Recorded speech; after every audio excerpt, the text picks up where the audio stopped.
बांग्ला हक मांगते हैं, लेकिन बांग्ला भीख नहीं मांगते हैं। ये हमारा अधिकार है। वो काफी एक सक्षम लीडर है और हम सब मानते हैं कि अगर वो ये जिम्मेदारी लेने को तैयार है, ये इंडिया का ही सौभाग्य है। हम लड़ेंगे और हमें विश्वास करते हैं रोशनी चाँद से होता है, सितारों से नहीं, मोहब्बत तृणमूल से होता है और किसी से नहीं। ममता कांग्रेस उसकी आपत्ति जता रही है लालू जी। कांग्रेस की वजह से नहीं हो,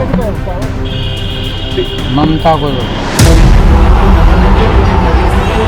हम अगर सीपीएम को ऊपर उखाड़ दे सकते थे तो हम बीजेपी को भी उखाड़ देंगे। ये हमारा वादा है, ये हमारा वादा है, ये हमारा वादा है। और उनसे बढ़िया जवाब देने वाला नरेंद्र मोदी और भाजपा को कोई नहीं है।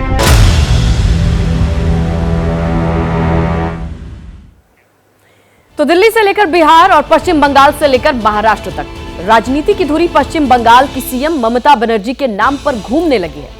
वो नाम जो सीधे कांग्रेस और राहुल गांधी के नेतृत्व को चुनौती दे रहा है। इंडिया गठबंधन की अलग अलग पार्टियों ने अलायंस के नेतृत्व के लिए ममता के नाम पर मुहर लगाने वाले बयान देने शुरू कर दिए हैं। इंडिया गठबंधन की नेता ममता बनर्जी बने, इस बात को सबसे ज्यादा ताकत उस वक्त मिली जब लालू प्रसाद यादव ने ममता के नाम की वकालत कर दी। सियासत की नई शेरनी पुकारी जा रही है ममता बनर्जी, वो कहानी जिसने इस रेस में उन्हें सबसे आगे खड़ा कर दिया है। सबको लेके चलते हैं, सारे जहां से अच्छा हिंदुस्तान हमारा। कि कोई लोग तो कफन को डरते हैं और हम कफन को डरते नहीं हैं। कफन मेरे के लिए इंतजार करते हैं।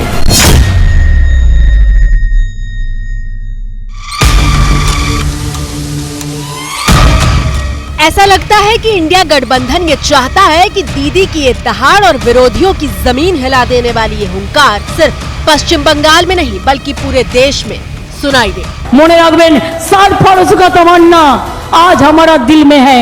देखते हैं जोर किसका बाजुए कतिल में है।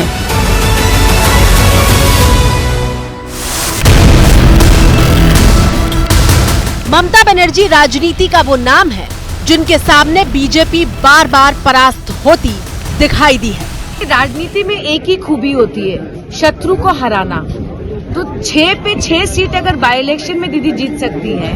अगर लोकसभा में कह रहे थे तृणमूल कांग्रेस खत्म हो जाएगी, उन्होंने बीजेपी को खत्म कर दिया। तो राजनीति तो जीतने का खेल है। मोदी बाबू अपनी जेनेरा गुण अपनी आगुन लिए खेलचेन। लेकिन सवाल यह है कि पश्चिम बंगाल की मुख्यमंत्री ममता बनर्जी अचानक सियासत की सुपरस्टार कैसे बन गई है? तो इस सवाल का जवाब जानने के लिए आपको टीएमसी सांसद कल्याण बनर्जी का 27 नवंबर को दिया बयान सुनना होगा। अभी बीजेपी के लिए फाइट करने के लिए अगेंस्ट में, नरेंद्र मोदी के अगेंस्ट में फाइट करने के लिए एक लीडर का जरूरत है, जिसको सारा देश में आदमी, सारा देश का आदमी मानते हैं। और दीदी को लीडर मान के चलेगा, ये मेरा सोच है कि इंडिया बहुत बेटर परफॉर्म करेंगे। बस इसी बयान के बाद से इंडिया गठबंधन की पूरी राजनीति ममता बनर्जी के नाम के इर्द गिर्द घूमती हुई दिखाई दे रही है। बड़ा चकित कर रहे हैं कि जिस दिन से अदानी जी के खिलाफ राहुल गांधी अपना तेवर दिखाना शुरू किए हैं, उसी दिन से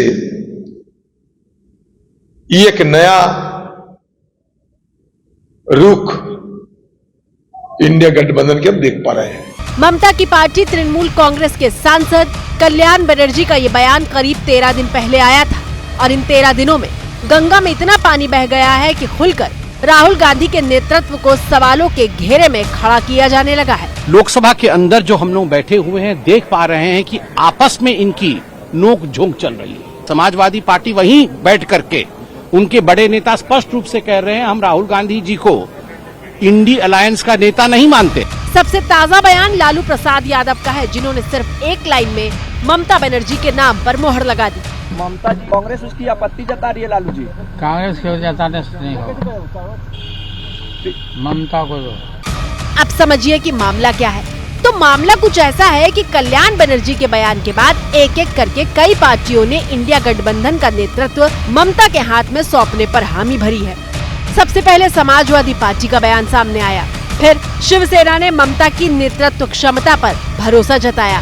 वो खुद एक स्ट्रॉन्ग लीडर साबित हुई हैं। उन्होंने भारतीय जनता पार्टी के फेक नैरेटिव्स हो, फेक एजेंडा हो, हिंदू मुस्लिम विवाद करी कोशिश बंगाल में की हो, उन सबको खत्म करने का काम किया है।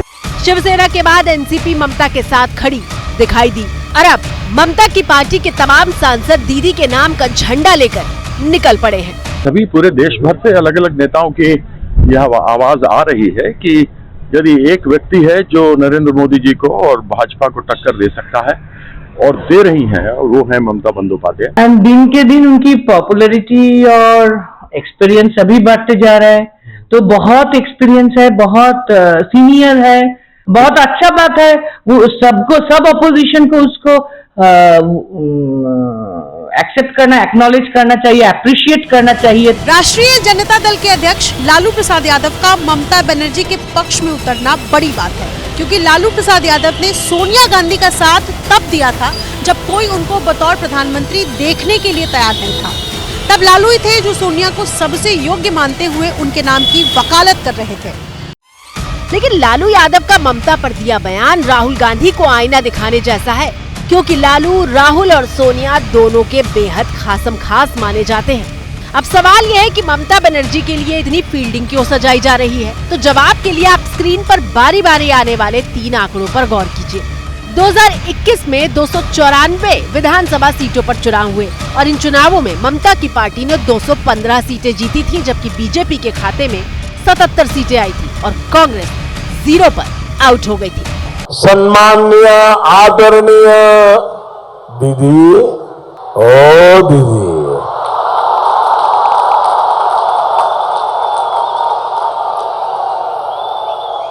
दीदी, ओ दीदी। फिर आया लोकसभा चुनाव 2024, जब ये माना जा रहा था कि बीजेपी को ममता के गढ़ में बड़ी जीत मिल सकती है। लेकिन हुआ क्या? पश्चिम बंगाल की 42 लोकसभा सीटों पर 69% स्ट्राइक रेट के साथ ममता बनर्जी ने 42 में से 29 सीटें जीती थी, जबकि कांग्रेस के खाते में सिर्फ 1 सीट आई थी। और लोकसभा चुनाव के बाद पश्चिम बंगाल में जब उपचुनाव हुए तो 6 की 6 सीटों पर ममता बनर्जी ने जीत दर्ज करके बीजेपी को भी पानी पिला दिया।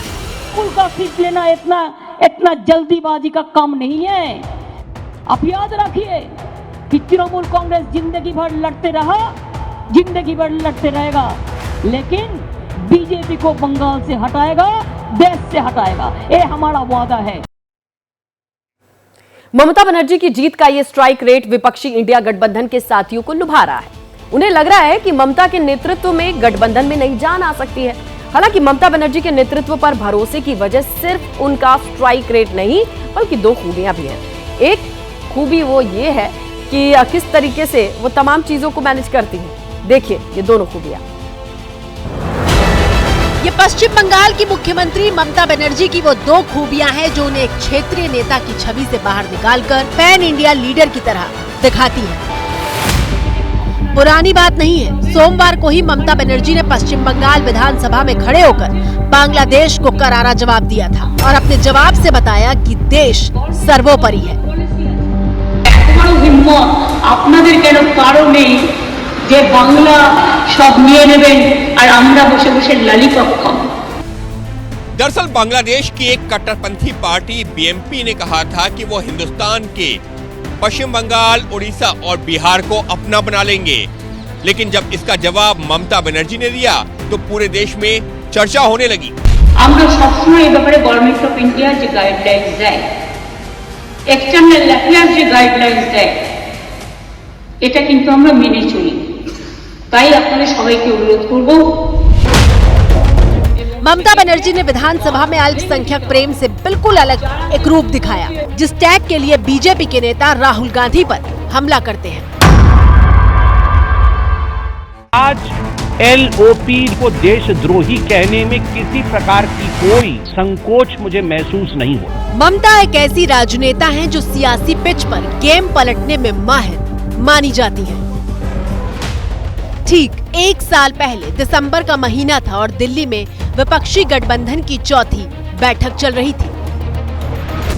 एजेंडे के तहत गठबंधन के संयोजक का नाम तय होना था। सीटों के बंटवारे पर बात होनी थी, लेकिन दीदी ने अचानक पीएम दावेदार के तौर पर कांग्रेस अध्यक्ष मल्लिकार्जुन खड़गे का नाम ले लिया और बैठक में मौजूद तमाम लोगों के चेहरे सफेद पड़ गए थे। माना यह जा रहा था कि 24 की लड़ाई में पीएम मोदी के सामने विपक्ष का चेहरा राहुल गांधी होंगे, लेकिन ममता बनर्जी ने भरी मीटिंग में राहुल की बजाय मल्लिकार्जुन खड़गे का नाम आगे कर राहुल को पीछे छोड़ दिया। माना जा रहा है कि तभी से ममता और कांग्रेस में रार ठनी है।